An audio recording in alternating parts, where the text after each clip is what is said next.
2 Corintios 6. El resumen de Pablo. A. La seriedad y el carácter del ministerio de Pablo. 1 a 2. La responsabilidad de la gran oferta de Dios. Así, pues, nosotros, como colaboradores suyos, os exhortamos también a que no recibáis en vano la gracia de Dios. Porque dice, en tiempo aceptable te he oído, y en día de salvación te he socorrido. He aquí ahora el tiempo aceptable, he aquí ahora el día de salvación. Como colaboradores suyos, Pablo se ve a sí mismo como un colaborador de Cristo Jesús. Ellos son compañeros. Jesús ha dado el ministerio de la reconciliación, 2 Corintios 5:18. Y ya que Pablo está entre los embajadores en nombre de Cristo, 2 Corintios 5:20, él trabaja con Jesús. Y, qué trabajo tan sorprendente, colaboradores suyos. No es que Dios necesitara de Pablo, o de cualquiera de nosotros. Pero Dios quiere que nosotros seamos colaboradores suyos para nuestro bien. Es como el niño pequeño, quien sigue a su papá con su podadora de juguete mientras poda el pasto. Por el bien de la eficiencia, le debiera de decir el papá al hijo que se quite, solamente porque está en el camino. Pero le hace bien al hijo que trabaje con el papá. Y debido a que el papá ama a su hijo, quiere que sea colaborador suyo. 2. La palabra, colaboradores, es en sí misma importante. Hay algo bueno y significativo en el trabajo, tanto es así que Dios quiere que seamos colaboradores suyos. Lo mejor de Dios para nuestra vida jamás es un estado de facilidad, confort e inactividad indulgente, aun si hiciéramos todas esas cosas como colaboradores suyos. Dios quiere que seamos colaboradores suyos, no que estemos pasivos y adictos solo a observar y no a actuar. 3. Somos colaboradores suyos. Pablo nunca dijo que Dios colabora junto con nosotros. No es nuestro trabajo, en el cual Dios nos ayuda. Es su obra, en la cual Él nos pide que seamos sus colaboradores. En lugar de intentar que Dios nos ayude con nuestro trabajo, necesitamos averiguar cuál es la obra de Dios, y trabajar junto con Él. 4. La ilustración de embajadores en nombre de Cristo, 2 Corintios 5:20, nos ayuda especialmente a entender la naturaleza de ser colaboradores suyos. Un embajador puede ser correctamente descrito como el que trabaja en conjunto con su rey. Pero, el embajador mismo no tiene poder o autoridad u orden del día propios, todo está ligado a su rey. El rey delega poder y autoridad y revela sus órdenes al embajador, y luego el rey espera que el embajador cumpla estas órdenes. B. Os exhortamos también. Pablo nos dijo que Dios estaba rogando por medio del ministerio de los apóstoles. 2 Corintios 5:20. Ahora Pablo también exhortará a los corintios cristianos. El exhortar es rogar, y Pablo no tiene orgullo para rogar sin tardanza. C. A que no recibáis en vano la gracia de Dios. Los corintios cristianos habían recibido la gracia de Dios. No serían cristianos si no hubieran recibido la gracia de Dios. Pero habiéndola recibido, eran culpables potenciales de haber recibido la gracia de Dios en vano, así que Pablo les exhorta a que no hagan eso.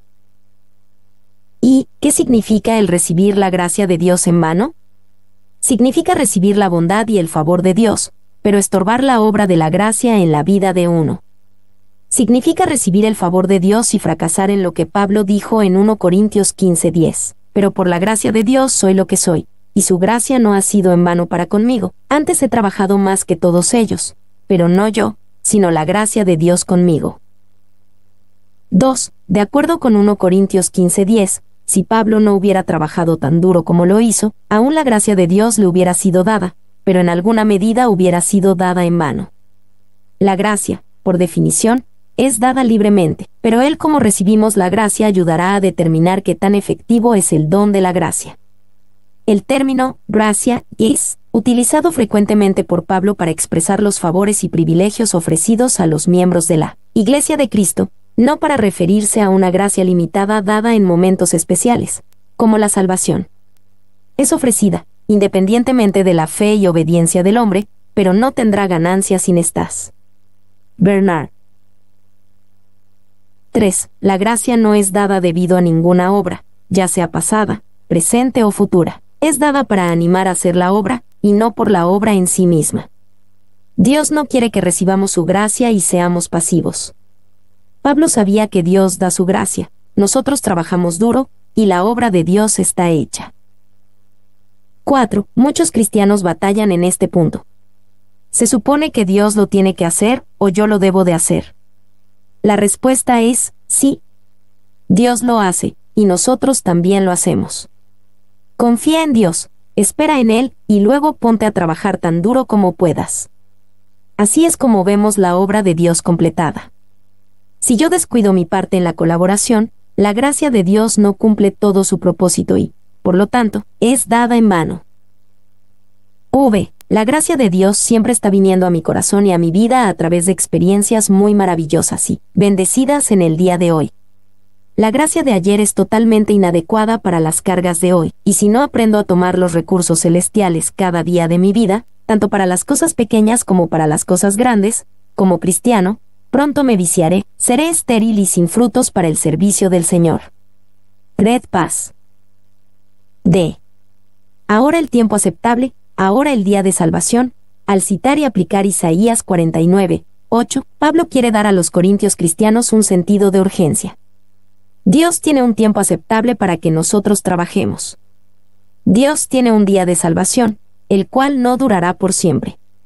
Este no es el tiempo para que los cristianos estén llenos de facilidad y confort, y enfocados en sí mismos. Es el tiempo para trabajar para el Señor y para ser colaboradores suyos. 2.3. ¿Cómo afecta esta responsabilidad a Pablo? En su pasión por ser irreprochable como siervo del Evangelio. No damos a nadie ninguna ocasión de tropiezo, para que nuestro ministerio no sea vituperado. No damos a nadie ninguna ocasión de tropiezo. Pablo estaba dispuesto a hacer casi de todo para asegurarse de que a nadie diera ninguna ocasión de tropiezo. Estaba dispuesto a renunciar a su salario como ministro del Evangelio, 1 Corintios 9, 3-15. Estaba dispuesto a permitir que otros fueran más prominentes. Estaba dispuesto a trabajar duro para soportar las luchas. Pablo no tenía miedo de ofender a nadie por causa del Evangelio de Cristo Jesús, 1 Corintios 1, 18-25, pero no permitiría que su estilo de ministerio ofendiera a nadie. B. Para que nuestro ministerio no sea vituperado. Por supuesto, el ministerio de Pablo era vituperado y desacreditado por los corintios cristianos. Lo que Pablo quiere decir es que nuestro ministerio no es correctamente vituperado. Pablo no podía hacer nada acerca de las falsas acusaciones, excepto el vivir en tal manera que cualquier persona imparcial pudiera ver que tales acusaciones eran falsas. 3. 4-10. Las credenciales de Pablo como un ministro sin culpa. Antes bien, nos recomendamos en todo como ministros de Dios, en mucha paciencia, en tribulaciones, en necesidades, en angustias, en azotes, en cárceles, en tumultos, en trabajos, en desvelos, en ayunos, en pureza, en ciencia, en longanimidad, en bondad, en el Espíritu Santo, en amor sincero, en palabra de verdad, en poder de Dios, con armas de justicia a diestra y a siniestra, por honra y por deshonra, por mala fama y por buena fama, como engañadores, pero veraces, como desconocidos, pero bien conocidos, como moribundos, mas he aquí vivimos, como castigados, mas no muertos, como entristecidos, mas siempre gozosos, como pobres, mas enriqueciendo a muchos, como no teniendo nada, mas poseyéndolo todo. Nos recomendamos en todo. Pablo volverá a hacer un resumen de su currículum a los corintios cristianos. Aquí están las cosas que enunciará para recomendarse a sí mismo delante de ellos. B. En mucha paciencia. La primera aptitud de Pablo era la paciencia. La antigua palabra griega utilizada aquí es upomón, la cual tiene la idea de soportar en lugar de esperar. Y, muy seguido pensamos que la paciencia se refiere a la pasividad, que es la habilidad de sentarse y esperar a que algo suceda. Pero esa no es la idea de la palabra que Pablo utiliza aquí. La idea expresada por Pablo es poder soportar activamente en lugar de esperar pasivamente. La antigua palabra griega upomón no describe la disposición del ánimo de sentarse con los brazos cruzados y permitir que el torrente de problemas sean barridos por medio de la resignación pasiva. describe la habilidad de soportar las cosas de una manera tan triunfante que las transfigura. Barclay. Tribulaciones, necesidades y angustias, en el recuento de Pablo como un apóstol, embajador y colaborador de Jesús, pone después de la paciencia el motivo por el que él tiene la necesidad de soportar.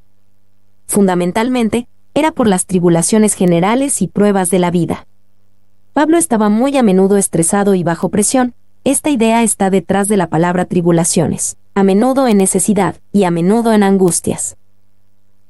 Y angustia significa, propiamente, un hombre que está siendo restringido o apretado en un lugar para que aprenda a no mantenerse a sí mismo, y, metafóricamente, es una necesidad de consejo, al no saber qué hacer o hacia qué lugar voltear. Paul. De azotes, cárceles y tumultos, mientras Pablo continúa con su recuento, escribe de los padecimientos que son infligidos directamente por el hombre. Azotes eran las heridas en la espalda después de ser latigado. Cárceles se refiere al tiempo frecuente que Pablo permaneció en prisión, y los tumultos hablan de la violencia de cualquier multitud enardecida. Y hoy día no es la violencia, sino la burla o el desprecio de la multitud en contra de la cual el cristiano debe estar firme. Barclay. Trabajos, desvelos y ayunos. Pablo continúa su resumen al describir los sufrimientos infligidos por él mismo. Nadie le hacía que trabajara tan duro, que se mantuviera tantas noches en desvelo, o que estuviera sin comer tan seguido. Estos eran padecimientos reales, pero padecimientos que Pablo eligió voluntariamente como colaborador de Cristo Jesús. Pablo no se estaba quejando de estos padecimientos, porque eran infligidos por él mismo. Los menciona por ser relevantes para mostrar su necesidad de paciencia. Y Pablo sabía que necesitaba paciencia y sabía que muchas cosas en su vida lo impulsaban a buscar paciencia. Algunas de ellas eran las pruebas comunes de la vida, otras eran padecimientos traídos directamente por agentes externos, y algunas eran infligidas por él mismo. Ninguna prueba era la misma, pero todas hacían que necesitara paciencia.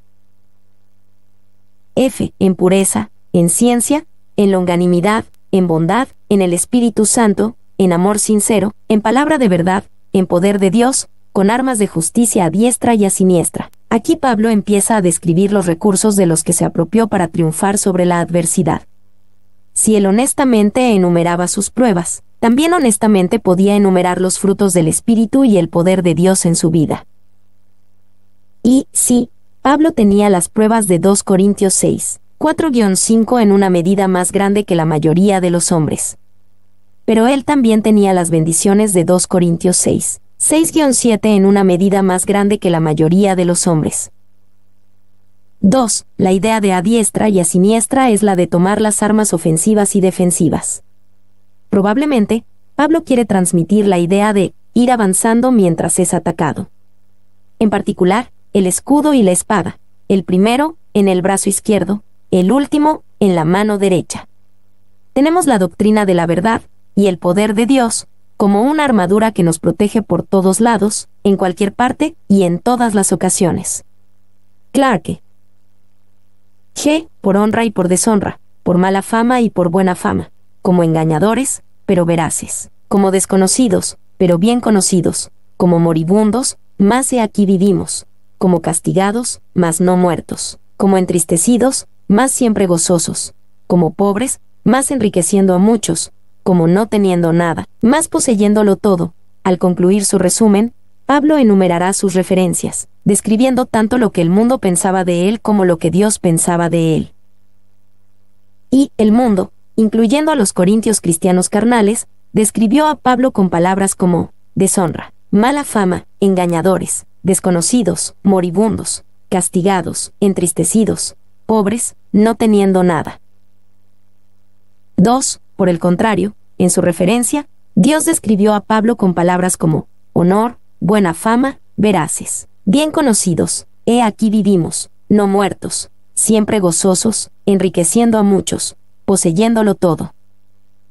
3. ¿Cuál descripción era verdad, la del mundo o la de Dios? La palabra de Dios en 2 Corintios 4:18 nos da la respuesta. De acuerdo con las cosas que se ven, la estimación del mundo era la correcta. De acuerdo con las cosas que no se ven, la estimación de Dios era la correcta. ¿Cuál estimación es más importante para ti? B. Pablo les habla a los corintios como un padre. 1, 11 a 13, el deseo de Pablo de reconciliarse.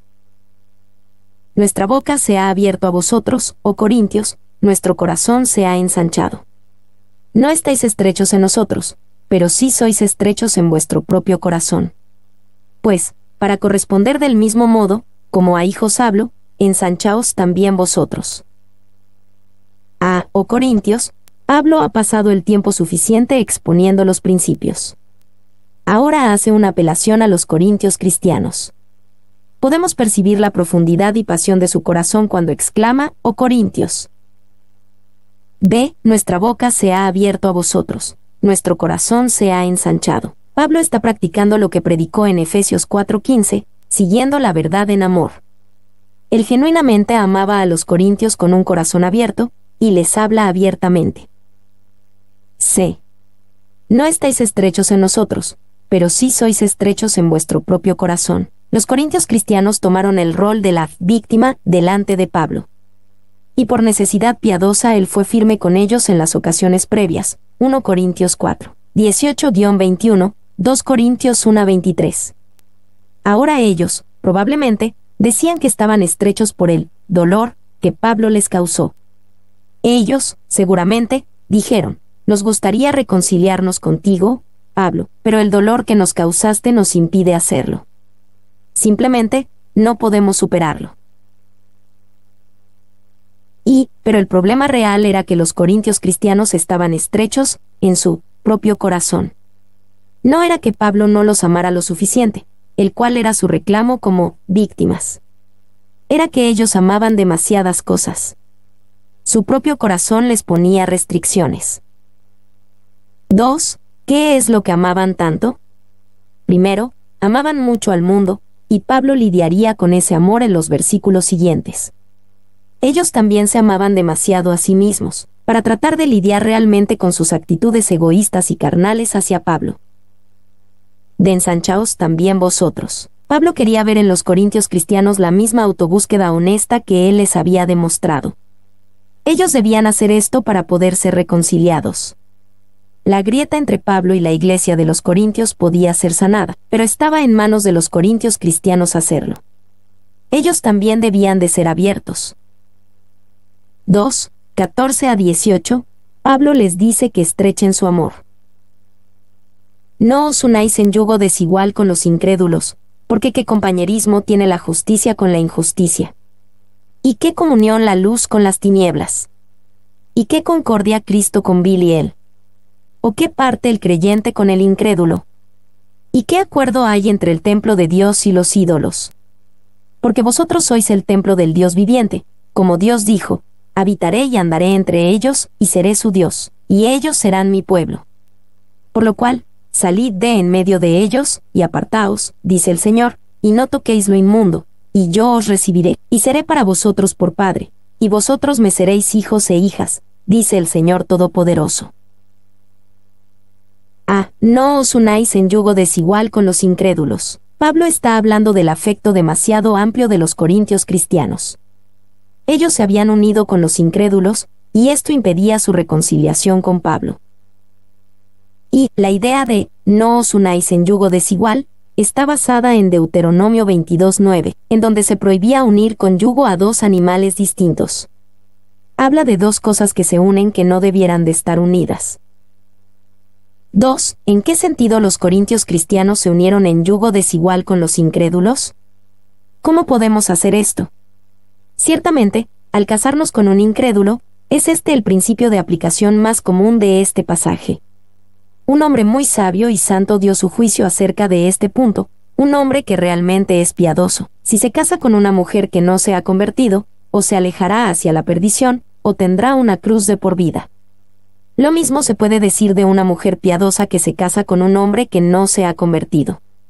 Tales personas no pueden decir la petición de la oración del Señor, no nos metas en tentación. Ellos se desploman por su propia cuenta. Clarke. 3. Sin embargo, Pablo quiere decir aquí mucho más que solamente casarse con un incrédulo. En realidad, este pasaje se aplica a cualquier ambiente en donde dejamos que el mundo influya en nuestra mente. Cuando estamos siendo conformados a este mundo, y no estamos siendo transformados por medio de la renovación de vuestro entendimiento, Romanos 12:2, entonces nos unimos con los incrédulos de una manera impía. 4. Esto habla especialmente del asunto de la influencia. Pablo no está sugiriendo que los cristianos jamás se deban de asociar con los incrédulos. Él pone esto en claro en 1 Corintios 5, 9-13. El principio es que nosotros debemos estar en el mundo, pero no somos del mundo. De la misma manera que un barco debe estar en el agua, pero el agua no debe de entrar en el barco. Si el mundo nos está influenciando, entonces está claro que estamos unidos en yugo desigual con los incrédulos. Y este yugo desigual, o influencia impía, puede venir por medio de un libro, una película, un programa de televisión, una revista, o aún por medio de amigos cristianos carnales. La mayoría de los cristianos son bastante permisivos sobre las cosas que permiten que influencien sus mentes y vidas. A todos nos gusta pensar que podemos estar alrededor de las cosas impías tanto como queramos, y que somos lo suficientemente fuertes para defendernos contra su influencia. Pero debemos de tomar en serio las palabras de la Escritura: no erréis. Las malas conversaciones corrompen las buenas costumbres, 1 Corintios 15:33. Debemos de regresar a la sencilla pregunta de Romanos 12:2, ¿estás siendo conformado a este siglo, o estás siendo transformado por medio de la renovación de tu entendimiento?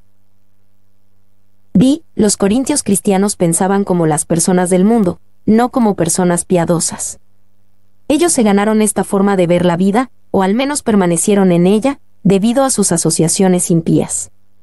Pablo les dice que rompan esos yugos de compañerismo con lo impío. ¿Qué compañerismo tiene la justicia con la injusticia? Los corintios cristianos eran muy afectuosos y demasiado cariñosos, en el sentido que pensaban que era aceptable mezclar la justicia con la injusticia, las tinieblas con la luz, y admitir a Belial junto con Cristo. Y Belial es una palabra tomada del hebreo y significa inutilidad o iniquidad. Aquí se utiliza para hacer referencia a Satanás. El término es utilizado únicamente en esta parte del Nuevo Testamento, pero muy a menudo en el Antiguo Testamento, para describir a hombres que son notoriamente inicuos y escandalosos. ¿Y qué comunión la luz con las tinieblas?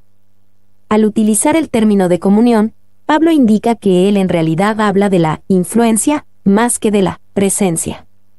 Se dice que los grupos están en comunión cuando la unidad es tal que lo que le pertenece a uno le pertenece también a otro. ¿Y qué acuerdo hay entre el templo de Dios y los ídolos? Aparentemente, los corintios cristianos aún batallaban con el problema de la idolatría a la cual Pablo se refirió en 1 Corintios 8-10. Su asociación con los ídolos influenciaba su modo de pensar, haciéndolos cada vez más mundanos. Vosotros sois el templo del Dios viviente. En 1 Corintios 6, 19-20, Pablo escribió sobre los cristianos individuales, como templos de Dios. Aquí, se refiere a la iglesia en su conjunto como el templo. Debido a que los templos son lugares sagrados, y que debieran de ser protegidos en contra de todo aquello que pueda profanar el lugar santo, nosotros debemos de proteger nuestro corazón y nuestra mente delante del Señor tanto como lo hacemos con los lugares santos. Y Ezequiel 37, 26-27 nos dice que Dios está en medio de su templo. Habitaré y andaré entre ellos. Isaías 52 horas y 11 minutos nos dice cómo debemos de hacer el templo un lugar santo. Salid de en medio de ellos, y apartaos, no toquéis lo inmundo. La promesa de, y yo os recibiré, nos recuerda que esto no es solamente una separación de la iniquidad, sino una separación para Dios. No es una cuestión de simplemente tratar de vaciar tu corazón y tu vida de cualquier deseo mundano. Es abrir ampliamente tu corazón para todo el amor de Dios en Cristo, y dejar que ese te limpie y que ejercite su poder en ti hasta que tu corazón esté lleno de amor. Paz. 2. Pablo cita a Jeremías 31:9 para mostrar el beneficio de separarse de la influencia del mundo, una relación más íntima con Dios. Y seré para vosotros por padre, y vosotros me seréis hijos e hijas. Siempre hay una promesa gloriosa para aquellos que están dispuestos a separarse de la influencia del mundo, por el bien de la santidad. 3. Mientras Pablo cita estos pasajes, no está necesariamente citándolos palabra por palabra del hebreo o de la Septuaginta. Cuando Pablo cita las Escrituras, generalmente las parafrasea. Una comparación de textos revela que él no se sintió atado a citar exactamente palabra por palabra, sino de acuerdo al sentido y con el propósito de aplicar y mostrar la relevancia de la revelación para las circunstancias de sus lectores. Hughes. F. Salid de en medio de ellos, y apartaos. Este llamado trata con el problema de demasiado afecto, el cual Pablo mencionó en 2 Corintios 6:12. En realidad, podemos amar mucho, pensando que podemos solamente añadir el amor de Dios sin renunciar a las ideas de Satanás y de este mundo. Recuerde que una de las semillas que fracasó en la parábola del sembrador tenía una tierra que era muy fértil. Podría haber crecido completamente. Dice el Señor Todopoderoso. El título de Todopoderoso utiliza la antigua palabra griega pantocrátor, que significa aquel que tiene su mano en todo. En todo el Nuevo Testamento, la palabra es utilizada únicamente aquí y en el libro de Apocalipsis. Pablo quiere que entendamos que es el Dios soberano del cielo quien nos ofrece adopción como sus hijos, mientras nos separamos para Él. Y el llamado a la pureza y la separación para Dios fluye de la oferta de reconciliación mencionada al final de 2 Corintios 5. Un hombre no puede aceptar reconciliación con Dios y vivir en pecado, debido a que el renunciar al pecado está envuelto en la aceptación de la reconciliación. Pablo nunca asume que los hombres puedan aceptar un beneficio de la redención y rechazar otro. Ellos no pueden tomar el perdón y rechazar la santificación. Mi nombre es Demim. Soy tu asistente personal. Mi sitio en internet es demim.es.tl